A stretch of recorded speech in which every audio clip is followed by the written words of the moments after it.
El Quijote de la Mancha, Miguel de Cervantes, capítulo 1, que trata de la condición y ejercicio del famoso hidalgo Don Quijote de la Mancha. En un lugar de la Mancha, de cuyo nombre no quiero acordarme, no ha mucho tiempo que vivía un hidalgo de los de lanza en astillero, adarga antigua, rocín flaco y galgo corredor, una olla de algo más vaca que carnero, salpicón las más noches, duelos y quebrantos los sábados, lentejas los viernes y algún palomino de añadidura los domingos. Consumían las 3 partes de su hacienda. El resto de ella concluían sayo de velarte, calzas de velludo para las fiestas con sus pantuflos de lo mismo. Y los días de entre semana se honraba con su vellorí de lo más fino.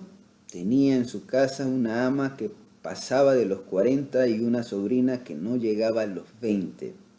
y un mozo de campo y plaza que así ensillaba el rocín como tomaba la podadera. Frisaba a la edad de nuestro hidalgo con los 50 años. Era de complexión recia, seco de carnes, enjuto de rostro, gran madrugador y amigo de la casa.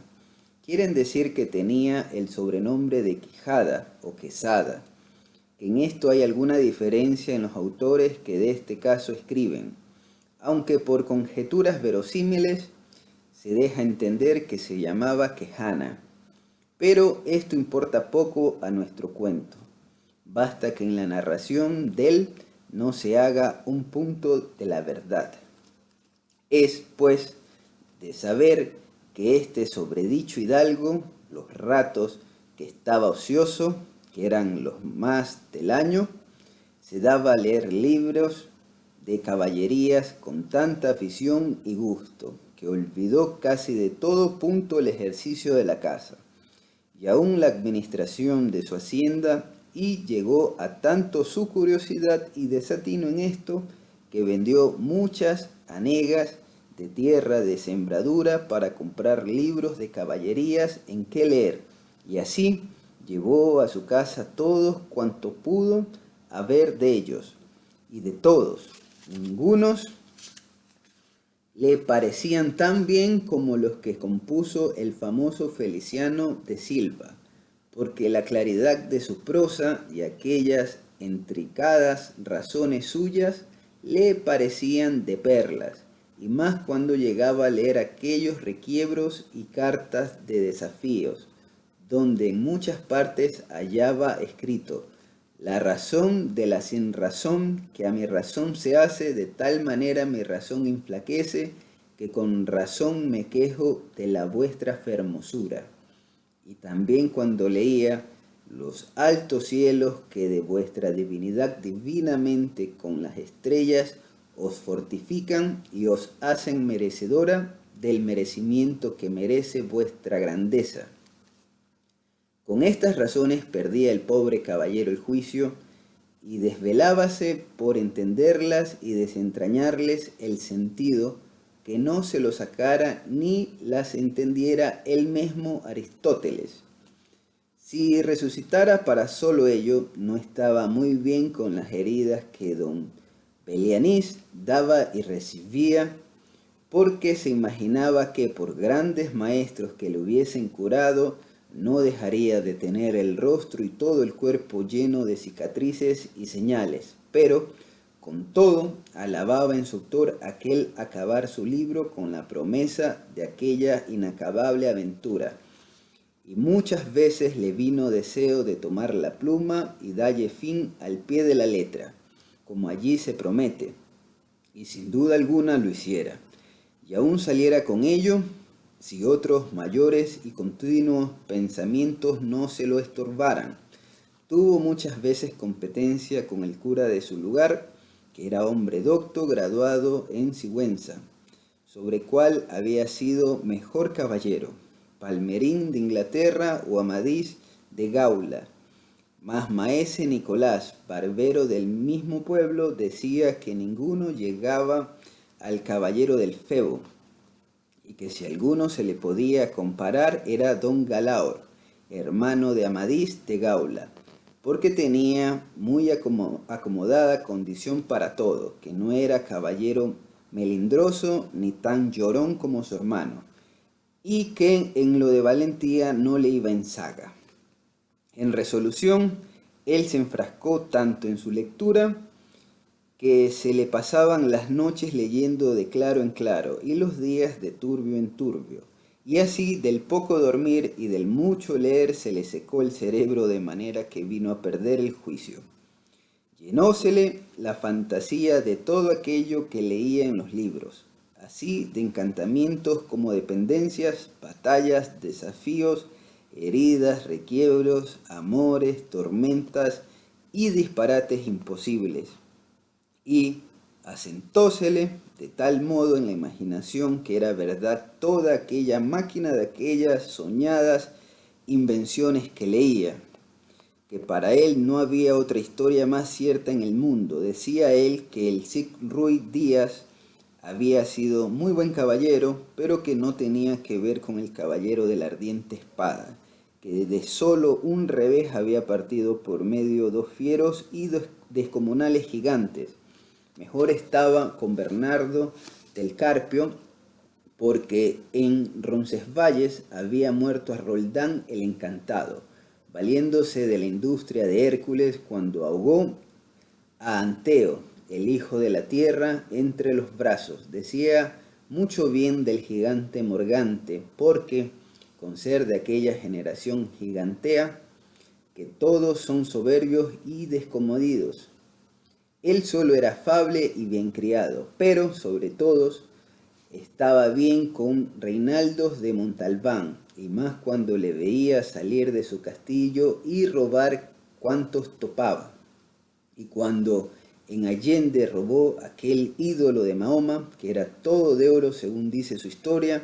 diera él por dar una mano de cosés al traidor de Galalón, al ama que tenía y aún a su sobrina de añadidura. En efecto, rematado ya su juicio, vino a dar en el más extraño pensamiento que jamás dio loco en el mundo, y fue que le pareció conveniente y necesario, así para el aumento de su honra como para el servicio de su república, hacerse caballero andante, y irse por todo el mundo con sus armas y caballo a buscar las aventuras y a ejercitarse en todo aquello que él había leído que los caballeros andantes se ejercitaban, deshaciendo todo género de agravio y poniéndose en ocasiones y peligros donde, acabándolos, cobrase eterno nombre y fama. Imaginábase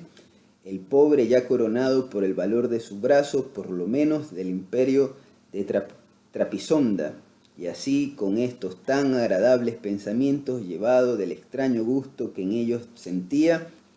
se dio priesa a poner en efecto lo que deseaba, y lo primero que hizo fue limpiar unas armas que habían sido de sus bisabuelos, que, tomadas de orín y llenas de moho,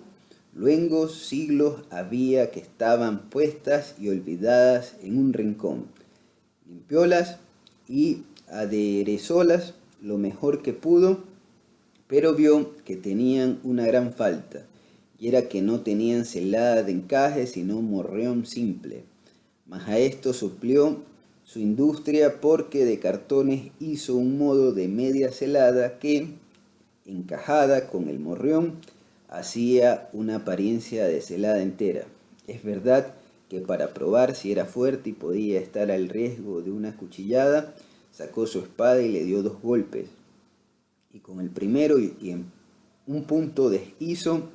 lo que había hecho en una semana, y no dejó de parecerle mal la facilidad con que la había hecho pedazos, y por asegurarse de este peligro, la tornó a hacer de nuevo poniéndole unas barras de hierro por de dentro, de tal manera que él quedó satisfecho de su fortaleza y, sin querer hacer nueva experiencia de ella, la diputó y tuvo por celada finísima de encaje. Fue luego a ver su rocín, y aunque tenía más cuartos que un real y más tachas que el caballo de Gonela, que tantum pelis ec osa fuit, le pareció que ni el bucéfalo de Alejandro ni Babieca, el del Cid, con él se igualaban. 4 días se le pasaron en imaginar qué nombre le pondría, porque según se decía él a sí mismo, no era razón que caballo de caballero tan famoso y tan bueno él por sí estuviese sin nombre conocido, y ansí procuraba acomodársele de manera que declarase quién había sido antes que fuese de caballero andante, y lo que era entonces, pues estaba muy puesto en razón que, mudando su señor estado, mudase él también el nombre y le cobrase famoso y de estruendo, como convenía a la nueva orden y al nuevo ejercicio que ya profesaba. Y así, después de muchos nombres que formó, borró y quitó, añadió, deshizo y tornó a hacer en su memoria e imaginación, al fin le vino a llamar Rocinante, nombre a su parecer alto, sonoro y significativo de lo que había sido cuando fue Rocín, antes de lo que ahora era, que era antes y primero de todos los Rocines del mundo. Puesto nombre y tan a su gusto, a su caballo quiso ponérsela a sí mismo, y en este pensamiento duró otros 8 días, y al cabo se vino a llamar Don Quijote. ¿De dónde? Como queda dicho, tomaron ocasión los autores de esta tan verdadera historia que sin duda se debía llamar Quijada y no Quesada, como otros quisieron decir, pero acordándose que el valeroso Amadís no sólo se había contentado con llamarse Amadís a secas, sino que añadió el nombre de su reino y patria por hacerla famosa, y se llamó Amadís de Gaula. Así quiso, como buen caballero, añadir al suyo el nombre de la suya y llamarse Don Quijote de la Mancha, con que a su parecer declaraba muy al vivo su linaje y patria, y la honraba con tomar el sobrenombre de ella. Limpias pues sus armas, hecho del morrión celada, puesto nombre a su rocín, y confirmándose a sí mismo se dio a entender que no le faltaba otra cosa sino buscar una dama de quien enamorarse, porque el caballero andante sin amores era árbol sin hojas y sin fruto y cuerpo sin alma. Decíase él, si yo por malos de mis pecados o por mi buena suerte me encuentro por ahí con algún gigante como de ordinario les acontece a los caballeros andantes, y le derribo de un encuentro, o le parto por mitad del cuerpo, o finalmente le venzo y le rindo, no será bien tener a quien enviarle presentado, y que entre y se hinque de rodillas ante mi dulce señora,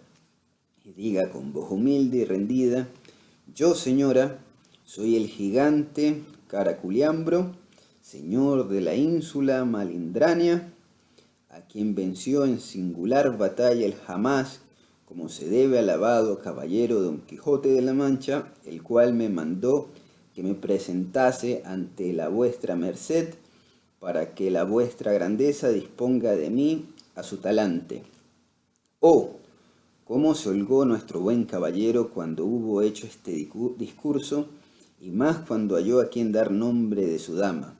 Y fue a lo que se cree que en lugar cerca del suyo había una moza labradora de muy buen parecer,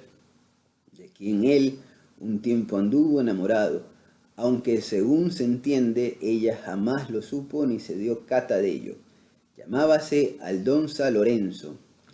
y a ésta le pareció ser bien darle título de señora de sus pensamientos, y buscándole nombre que no desdijese mucho del suyo y que tirase y se encaminase al de princesa y gran señora. Vino a llamarla Dulcinea del Toboso, porque era natural del Toboso, nombre a su parecer músico y peregrino y significativo, como todos los demás que a él y a sus cosas había puesto.